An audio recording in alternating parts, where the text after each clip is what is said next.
Our next speaker is an old friend of mine. He's not old, I am, but we've known each other since the Earth was cooling. Adam has had a long and illustrious career, which is well outlined and detailed in the brochure you have in front of you. So I won't read it for you. I won't introduce him that way. But somehow, and Adam is in my book club with a bunch of friends, and I never read the book, so I never go. But Adam reads the book, and he goes a lot. It's a small little book club filled with people in the advanced media business. We never, ever once talked about the book. Well, we talked about, no, we didn't even talk about that book. We really only have to talk about this business and eat a lot of pizza. And as you can tell from my boyish figure, I eat a lot of pizza. So I've stopped going just for my dietary needs. But anyway, Adam is now, he's got a real job, as opposed to all those other jobs that are outlined in his biography. He's at ABC Television Network, where he is the VP of Sales Development and Marketing.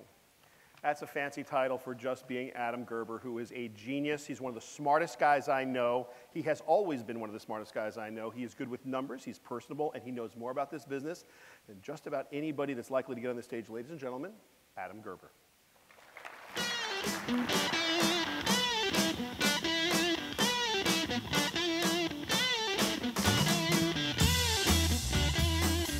Morning, everyone. Well, just for the record, I don't read the books, Shelley. So I never read the books. I actually just go because I like to banter and debate with everyone who's there at the book club meetings. Thank you for the introduction. I actually want to start by commending Mike Bologna, who was tasked with probably one of the hardest things to do, and that was to squeeze what a lot of people in this room have spent 15 years trying to figure out in the TV space into a 20-minute block of time so that everyone could understand it. He really did a great job given the time that he had, so just, I don't think he's in the room, but, what I took away from it was something really simple. In the future, all video is going to be ad-served. And at the bottom, you know, what that means is, for those of you who come out of the digital space, a lot of the advantages that we have with digital display media are going to move into the digital video realm. And there are going to be tremendous advantages for advertisers as a result. I come from ABC. It's probably the last person or organization you'd think would be up here to talk to you about the future of video. But the reality is, and I'll just do a quick poll, how many of you have watched, and not just ABC content, but NBC, Fox, CBS, big cable networks, how many of you have watched your favorite shows over the past couple weeks literally at the time when they're scheduled on the dial, 9 o'clock on a Wednesday night for Modern Family, et cetera, sat down in your living room and actually watched it on your television screen in your living room? Raise your hands. Okay, about 5%. How many of you have watched it online through Hulu or an online video player that a network offers up? Substantially more people. How many people have watched it on your iPad through an application? Even more people. How many people have watched it through a VOD service by their cable operator? Okay, even more people than online and through iPad. Brian mentioned earlier that people's behavior doesn't change easily, and that's been true, but I think he also said that people's behavior in this instance over the last 5 to 10 years because of technology has started to actually change more rapidly. And everyone raising their hands the way that they did, I think, represents that. The shift in how consumers are watching quality content. And I'm going to keep referencing quality content because at the end of the day, we believe that ultimately that's what continues to drive scarcity. Shelley talked about putting all content up online, and when everything's up in the cloud, there is no scarcity. I would argue that there is still scarcity. The scarcity is driven by the viewers who choose to watch the programming that they engage with and that they're interested in. That's what scarcity is. There's only a finite amount of time that people can watch television at the end of the day, and they're going to make choices about what content in the cloud they choose to watch. But Brian talked about how people's behavior is changing more rapidly, and what I'm going to walk you through, and I actually have a much easier job than Mike, what I'm going to walk you through is data, real data from our network and from some studies that we've fielded and literally just released over the past couple weeks, of what people are actually doing and how their behavior is changing. We call it the era of untethered TV. First, let me walk you through, at a high level, how we're looking at the marketplace. We try to segment viewers and understand what they're doing. We've done this kind of looking at them two-dimensionally in terms of how they like their content delivered to them or packaged, and what they're willing to pay for that content, if anything at all. And we've identified 4 kind of core groups of viewers that we see evolving over the next 5 to 10 years. The first, people who want their content packaged by a brand, by someone that they trust, like a network, are what we're calling connected viewers. Mike talked about this notion of connected TVs evolving. Today, you're seeing this behavior play out with things like the ABC iPad app, which is one of the top 25 apps downloaded for the iPad. Millions of people choosing to consume their content packaged in a way that ABC delivers it to them. They don't pay anything for that. It's a free service. It's ad-supported. Then we've got what we call social discoverers, also people who are unwilling to pay. They don't want to pay for content, but they're gravitating to the social networks and the video delivery platforms like YouTube or even pirate sites to access the content that they want to watch. Again, not willing to pay. As you move up the spectrum and go into the other 2 quadrants, enhanced subscribers. Those are folks who like things packaged, but they want it done broadly across all of the content players who they deem as viable content for them to consume. Those would be solutions that the cable operators or the satellite operators or Fios or AT&T Uverse or other evolving solutions would deliver into the home, things like Xfinity or Verizon Fios. You're going to hear a lot about something called TV Everywhere over the next 18 months. ABC announced a deal with Comcast a few months ago, actually the Disney Corporation, and it's all about enabling our content to flow across all of the devices that people connect with in the home and outside of the home, facilitated by their subscription to a pay TV service like Comcast or other operators.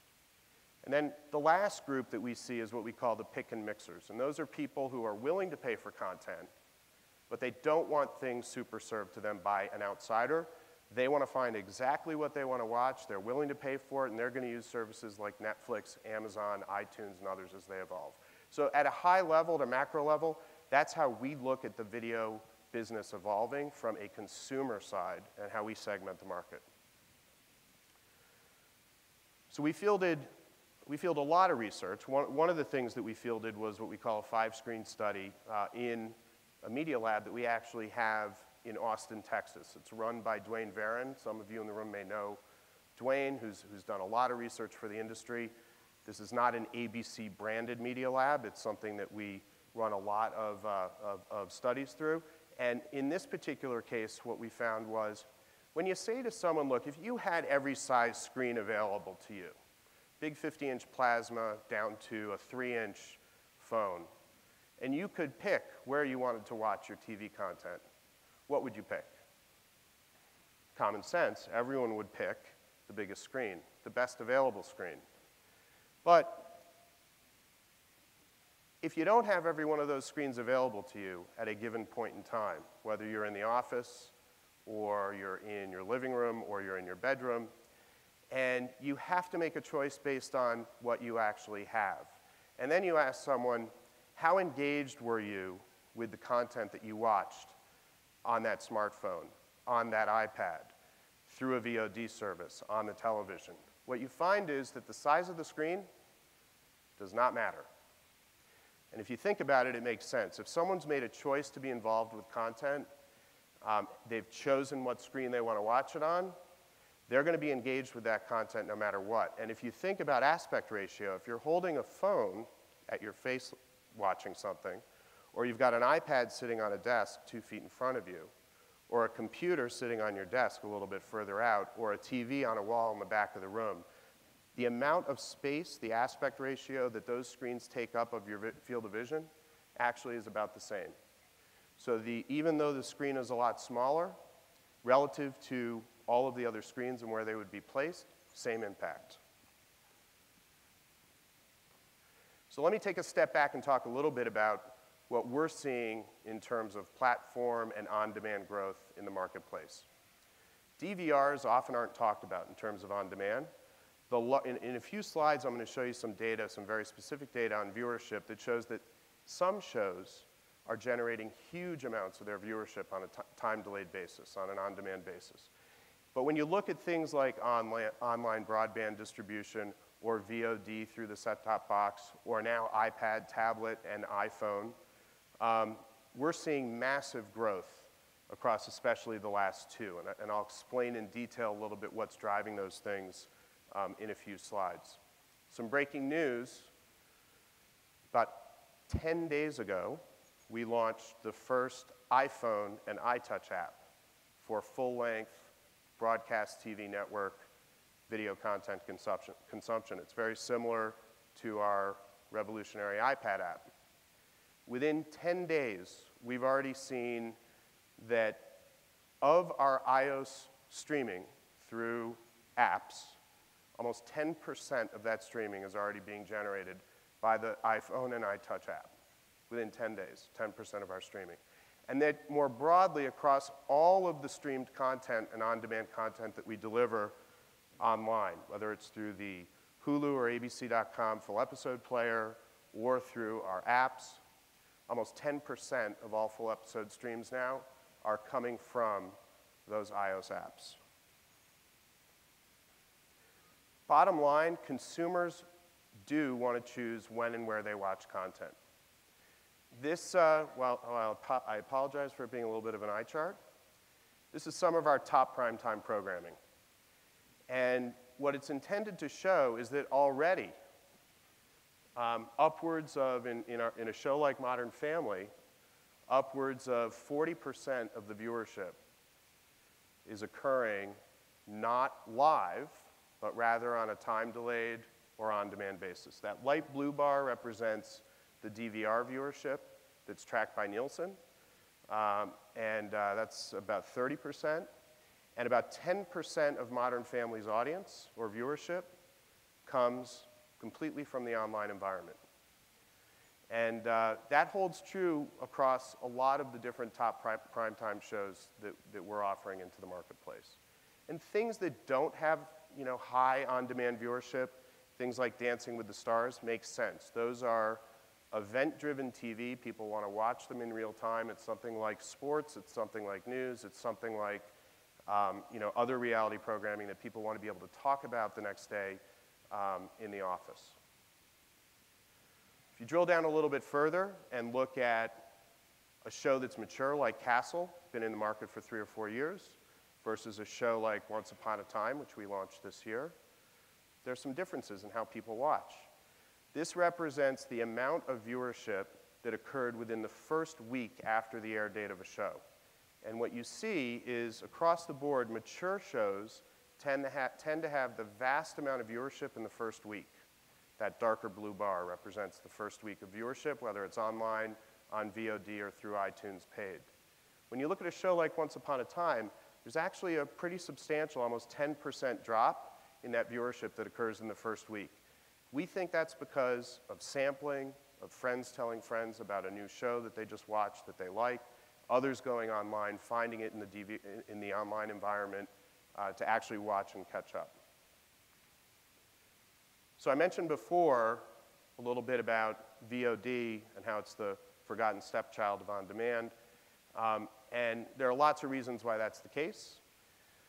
What I wanted to point out in terms of a trend and what we're seeing is the explosive growth that's occurring through VOD, through set-top box VOD. And I'm talking very specifically here about someone going on to Time Warner Cable or to Comcast, going into their navigation, choosing free on-demand, going to the ABC on-demand channel, picking a show to watch. Last fall, we delivered about 5.8 million orders of our primetime shows across our VOD distribution. This past fall, we delivered 44 million orders of shows. That's driven by two things. Number one, we've expanded the number of cable systems that we've launched our VOD offering onto. And secondly, we've put a lot more of our content up into those environments. One of the challenges for the big TV networks and the cable networks is we don't own the rights to all of our shows for distribution outside of traditional kind of time of day distribution.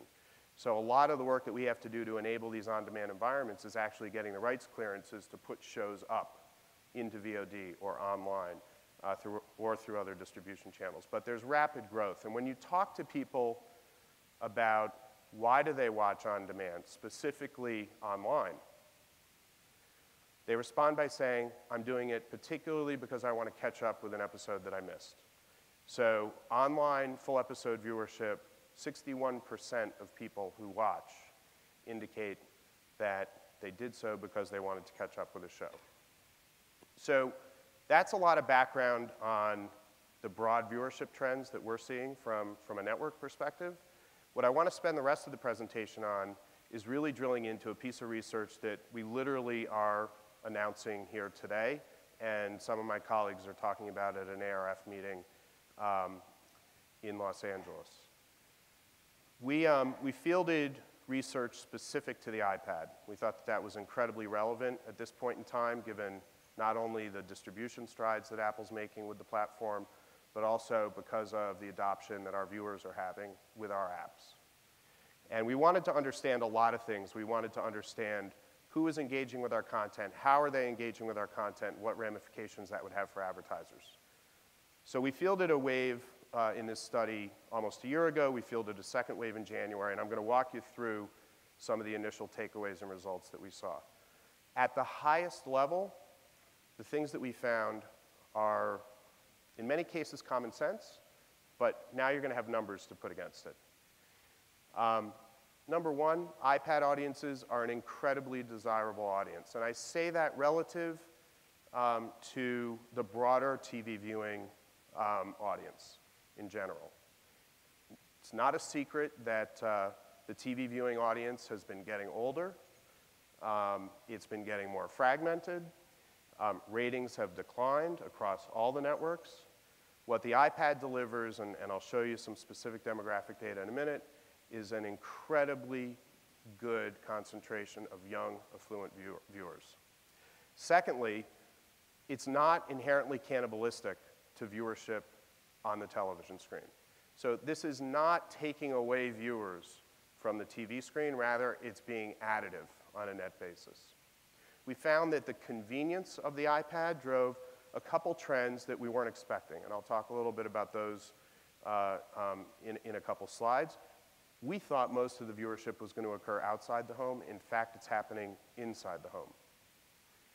And lastly, we found that the expanded access to our programming enhances the engagement that consumers have with our programming. So let me talk about demographics first. Very top line, here are the numbers. For those of you familiar with traditional TV demographics, you'll understand what I meant when I said it's younger, it's more affluent. So average age of 38 in the ABC app. Overall, watching TV on the iPad, respondents had an average age of 40. That is well below the network median age that you see in TV. Much more affluent as well, with an average income of over $100,000.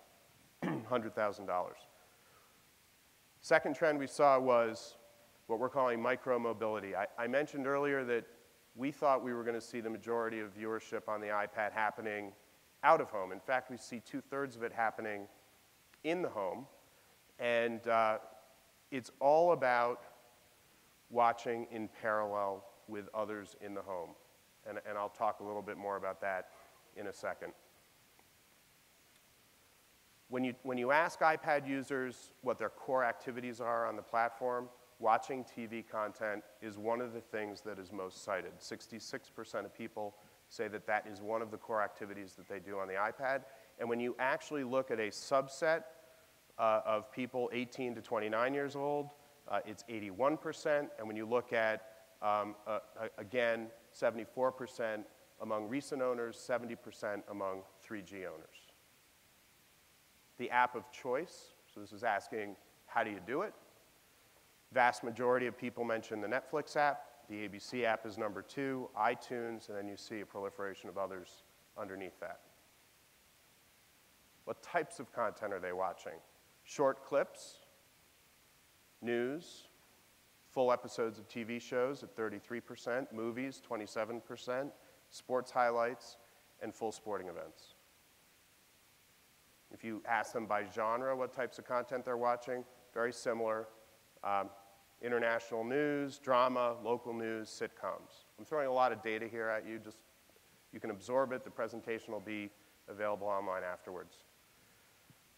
The most important thing that they cite as the reason that they use the iPad, and this is consistent with the data I showed you earlier about why people watch online through the traditional FEP player, either on Hulu or ABC.com, is because they want to catch up on the episodes that they've missed.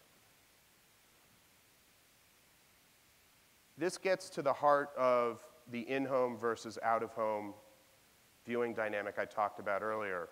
And it's a trend that we're calling the move from co-viewing to parallel viewing. Again, those of you who have been in the TV side of the business know that when we talk about co-viewing, we're talking about a family sitting down on their couch to watch a show, parents and children together watching. Those are valuable programming environments for advertisers.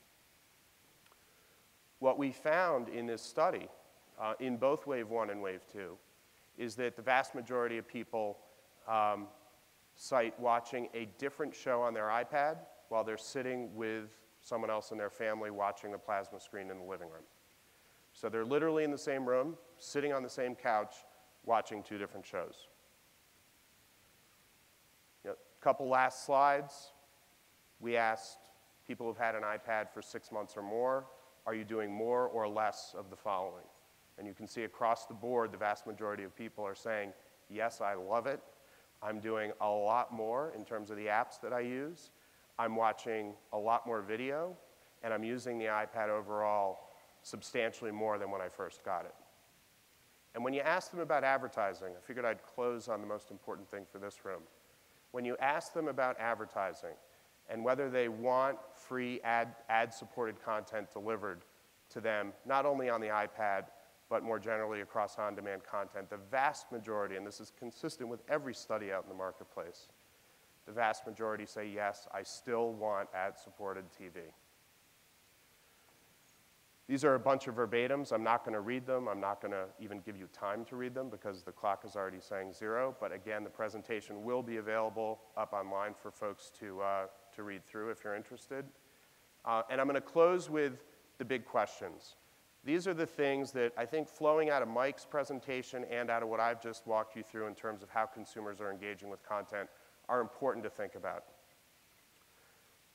Bottom line, dynamic ad insertion is going to be the way that advertising is delivered in these on-demand environments, whether it's the iPad or online through a full episode player, or even through VOD solutions in the set-top box, ultimately in DVR, and potentially, God forbid, even in linear television.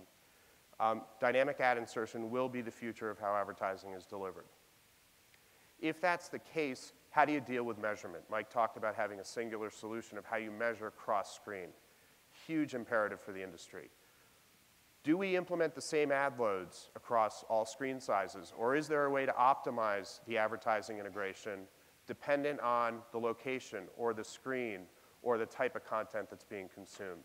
And how does all that play out in terms of enabling addressable advertising? And should we be thinking of short form differently than we think about long form? Getting back to the question that Shelley opened the conference with about online video not being one thing. So I'll leave it there. I don't know if we have time for questions. We don't, but you're going to be here, we're going to be here. We have some networking breaks and stuff, and we sort of are just running a little late, and Catherine, who actually is quite the taskmaster, has said that no, you can't have any questions. No one ask a question. Don't do it. Thank you. Let's give a big hand for Adam Gerber.